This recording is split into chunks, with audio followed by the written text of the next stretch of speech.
Kita lanjutkan diskusi kita malam ini, Bu Kiki. Tadi memang ada kabar yang baik ya, selama 2 tahun terakhir itu angka pengangguran dari SMK 30,5%. Saya cukup mempertegas sedikit, Saudara, bahwa ini tidak semata-mata kita mengesampingkan lulusan yang lain ya. Tapi sekarang kita coba ngomongin soal SMK, karena berdasarkan survei, ini banyak orang tua menyekolahkan anaknya ke SMK karena siap kerja. Lagi-lagi alasannya itu tidak bukan karena biaya pendidikan itu tinggi. Karena dari SMA harus ke pendidikan selanjutnya dan angka pendidikan selalu naik. Bu Kiki, lantas apakah Kemendikbud punya target angka penurunan pengangguran dari SMK berapa? Jadi Mbak melihat dengan perkembangan. Jadi ada juga hal yang perlu kita pahami bersama begitu ya. Bahwa kebekerjaan lulusan dari suatu satuan pendidikan itu tidak sepenuhnya dalam kendali kita. Oke. Ketersediaan lapangan kerja itu kan yang lain ya, yang memikirkannya dan investasi pelaku mengendalikan. usaha ya. Betul.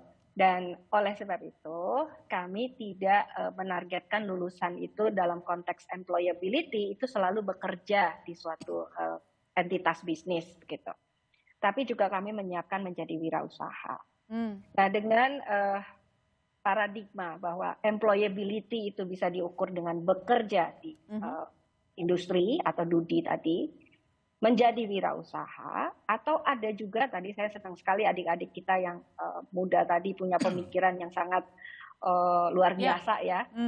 Mereka mengatakan melanjutkan studi, kalau memang anak ini punya kesempatan dan punya keinginan untuk melanjutkan studi, mestinya kita boleh buka kesempatan itu.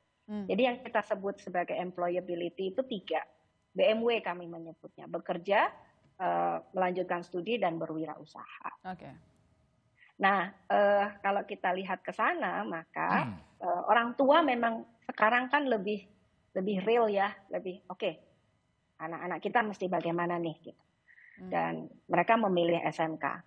Kami sekarang juga dengan bantuan Pak Anton sangat luar biasa nih, teman-teman dari industri memberikan inspirasi ke kami. Mereka mengatakan, Bu, program studi masa depan itu seperti ini. Misalnya pariwisata, tidak cukup hanya pariwisata. Sekarang ada wisata bawah laut, Mbak.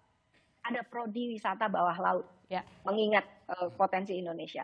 Nah, dengan yang seperti itu, maka orang tua semakin melihat animasi. Itu prodi-prodi animasi luar biasa banyak peminatnya. DKV, gitu ya, desain komunikasi visual. Itu juga rame.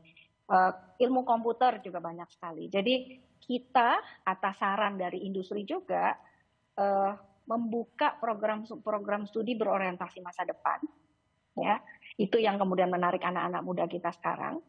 Kemudian berusaha mengefisienkan sebisa-bisanya biaya pendidikan, begitu. Jadi akhirnya kalau kita lihat memang betul minat masyarakat untuk memasukkan anaknya ke vokasi semakin tinggi. Iya.